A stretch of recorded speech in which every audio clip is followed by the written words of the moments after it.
इतना भयंकर दुष्परिणाम हमारे सामने आ रहे हैं। माँ बाप का तो जीते जी मरना हो चुका है। इसीलिए देश में आज अव्यवस्था फैली हुई है। सरकार कोई भी कानून लेकर आती है, जनता को उस पर विश्वास नहीं होता, क्योंकि उनको लगता है कि ये लोग कहीं से भी उठाकर, किसी के भी कहने से, विदेशों से लाकर यहाँ पर नियम लागू कर रहे हैं। इसलिए वो लोग इसका विरोध करने के लिए सड़कों पर उतर आते हैं। इतना ये नियम नहीं है, ये वहां पर देखते हैं और वहां से उठाकर ले आते हैं, थोप देते हैं इस जनता के ऊपर। अब वो लड़की जब अपने किसी भी लड़के के साथ भाग जाती है और दर दर की ठोकरें खाने पर मजबूर होती है, सरकार उसको 5 लाख 2.5 लाख प्रोत्साहन राशि देती। लेकिन ये प्रोत्साहन राशि देने का क्या मतलब है? सरकार क्या चाहती है कि बिल्कुल संस्कृति को झंझोर दिया जाए, तोड़ दिया जाए।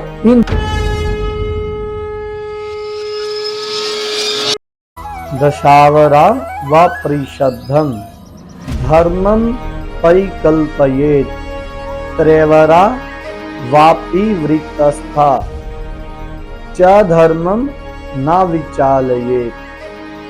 राजधर्म यहाँ कहता है कि 10 विद्वानों की एक सभा, न्यून से न्यून अगर हो तो कम से कम 3 विद्वानों की एक धर्म सभा बने, और जो वह विद्वान धर्म को निश्चित करे उसी को प्रजा पालन करे। वह जो विद्वान हो वो निरुक्त, चारों वेदों में विद्वान, कारण और अकारण को जानने वाले हों, धर्मशास्त्र और न्याय शास्त्र के वे वेता विद्वान सभासद हों, परंतु वे ब्रह्मचारी, गृहस्थ और वानप्रस्थ हों। उनके द्वारा की गई व्यवस्था का कोई भी उल्लंघन ना करे। अगर लाखों करोड़ों लोग भी एक तरफ, कोई अज्ञानी दल मिलके कोई नियम को व्यवस्था बनाए, उसके स्थान पर जो ये विद्वान न्याय शास्त्र, धर्म शास्त्र के वेता विद्वान जो व्यवस्था करें उसी का ही पालन करें, उसका उल्लंघन ना करें। हमारे देश में इतनी बेहतरीन व्यवस्था होने के बावजूद, इतनी बेहतरीन विद्या होने के बावजूद, हम लोग विदेशों के बनाए हुए, जिनको जो अभी तक अपने देशों में केवल परीक्षण, एक्सपेरिमेंट ही कर रहे हैं, उन लोगों के द्वारा बनाए गए नियमों को अपने देशों में लागू कर रहे हैं। जैसे उदाहरण के रूप में लगा लो, जैसे लिव इन रिलेशनशिप, ये जो कानून हमारे देश में ये लाए गए हैं, सरकारों ने बिना सोचे समझे इनको लागू करवा दिया गया देश में। अब लिव इन रिलेशनशिप क्या है? बिफोर मैरिज भी और मैरिज के बाद भी अगर कोई गृहस्थी जीवन जी रहा है, मन मुटाव होता रहता है। गृहस्थ जीवन बुजुर्ग लोगों ने पहले से, विद्वानों ने बताया हुआ है, यह जीवन मतलब इसमें समस्याएं आती हैं, दुख सुख आते हैं। अब उस दौरान अगर वो बाहर किसी लड़के से संपर्क करने के लिए अगर उसको छूट दे दी जाए तो संभव है कि वो कहीं ना कहीं करेंगे, और उसको नियम, जो एक व्यवस्था बनी हुई थी, ये जो लिव इन रिलेशनशिप नियम आया, उस व्यवस्था को तोड़ने का उसने काम किया।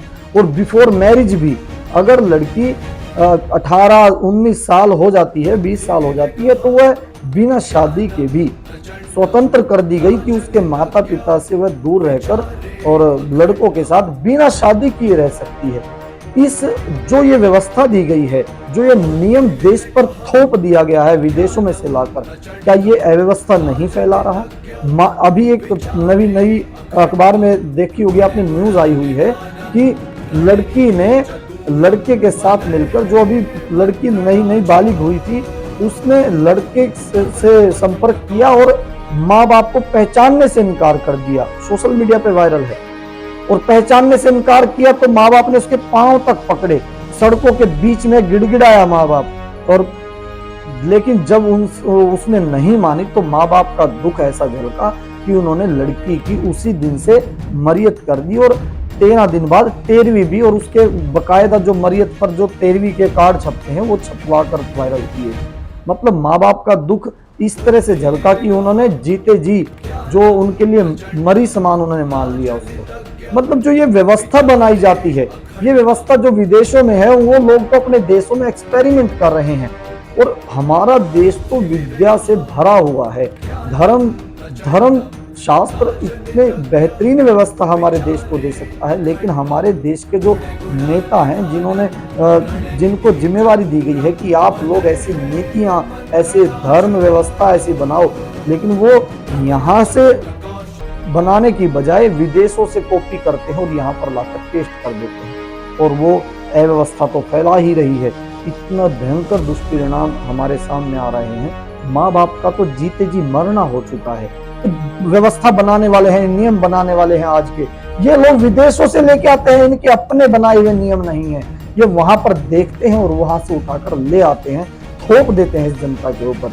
अब वो लड़की जब अपने किसी भी लड़के के साथ भाग जाती है और दर दर की ठोकरें खाने पर मजबूर होती है, सरकार उसको 5 लाख 2.5 लाख प्रोत्साहन राशि देती है। हम कहते हैं चलो, अगर लड़की ने इस तरह का गलत कदम उठाया, और गलत कदम उठाने के बाद हो सकता है कि कई माँ बाप अग्रेसिव होकर उसकी जान मान की हानि का उसको नुकसान हो सकता है। एक समय पर सरकार, कोर्ट उसको सिक्योरिटी दे, हम समझते हैं कि वो जायज हो जाता है कि कहीं ना कहीं उसको सेफ्टी मिले, लेकिन ये प्रोत्साहन राशि देने का क्या मतलब है? सरकार क्या चाहती है कि बिल्कुल संस्कृति को झंझोड़ दिया जाए, तोड़ दिया जाए, इन लोगों के बीच में से जो संस्कार बचा हुआ बिल्कुल छिन भिन कर दिया जाए। तो ये जो ये कानून सरकार लेकर आई है, अरे अपने शास्त्रों को पढ़ो। ऋषियों ने राजधर्म, ईश्वर ने आदेश दिया है, राजधर्म कहता है कि ऐसी धर्म सभा बनाई जाए जो विद्वानों की हो, जो न्याय शास्त्र पढ़े हों, जो धर्म शास्त्र पढ़े हों, जो कारण अकारण को जानने वाले हों, जो गृहस्थ हों, जो वानप्रस्थ हों, जिन्होंने जीवन देखा हो। ये जिनको कुछ पता ही ना हो, जो विदेशों से कॉपी करके यहाँ पर लगा रहे हैं, वो लोग क्या देश में व्यवस्था लेकर आएंगे? इसीलिए देश में आज अव्यवस्था फैली हुई है। सरकार कोई भी कानून लेकर आती है, जनता को उस पर विश्वास नहीं होता, क्योंकि उनको लगता है कि ये लोग कहीं से भी उठाकर, किसी के भी कहने से विदेशों से लाकर यहाँ पर नियम लागू कर रहे हैं। इसलिए वो लोग इसका विरोध करने के लिए सड़कों पर उतर आते हैं। सरकार से जो ये व्यवस्था इन्होंने बनाई है, इससे जनता का विश्वास धीरे धीरे उठ रहा है। तो राजधर्म कहता है देश में अगर व्यवस्था लानी है तो विद्वानों को धर्म सभा का अधिकारी बनाया जाए। तो ये राजधर्म के अनुसार मैंने आप सभी के बीच में रखा। आप सभी का बहुत बहुत धन्यवाद। मैं रणवीर, सर्वहित पार्टी से प्रदेश प्रवक्ता। नमस्ते साथियों। ज्ञानम प्रचंडम राजनीतज्ञ